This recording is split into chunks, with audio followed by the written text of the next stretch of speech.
Mahakasika ny raharaha lalao Ravalomanana manokana kosa dia mbola miteraka resabe hatramin'izao ny fidin'ny vadin'ny filoha teo aloha eto an-tanindrazana nitondra ny heviny mahakasika an'izay indrindra raha moa ny révérend Général Andriamanampy filohan'ny AMF 3FM izay nilaza fa tsy tokony misy anakanana azy ody eto an-tanindrazana.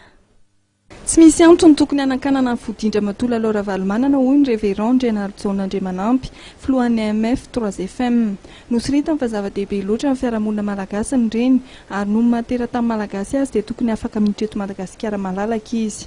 Amiko dia makasitraka n'izay lalana hatongavana amin'izany ny tenako.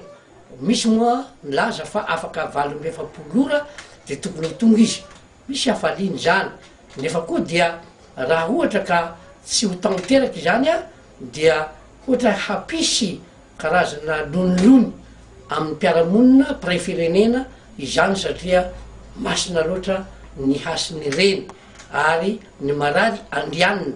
Ny révérend Général Andriamanampy dia mitaky nisian'ny fampihavanana marina eto amin'ny firenena ary ny filohan'ny AMF 3FM dia manohana nisian'ny famotsora-kely ka vahobe.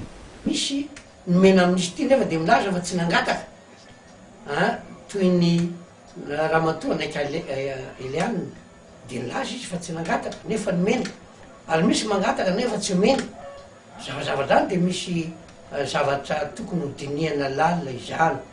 Fa mombon-kevitra amin'ireo laza fa ninona zavatra nisy hatramin'ny 2002 ka hatramin'izao fotoana 2009 nakaty dia tokony hapetraka tsara ilay hoe hapetraka ny amnistie fobe ary ny daholobe ny mahazo an'izany satria samy nanota avokoa.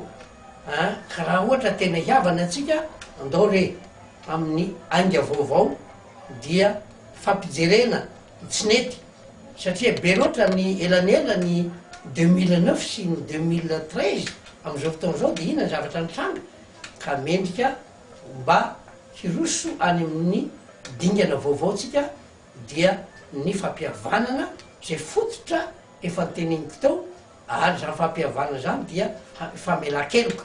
Mikasika ny FFM dia nilaza ny révérend Général Andriamanampy fa tokony tsy ampiana kajikajy politika ao anatin'ity ravitra ity izay miantoka amin'ny fampihavana-pirenena ary no mafisiny fa tokony filoha-pirenena teo aloha professeur Zavelbera no hitarika ny FFM.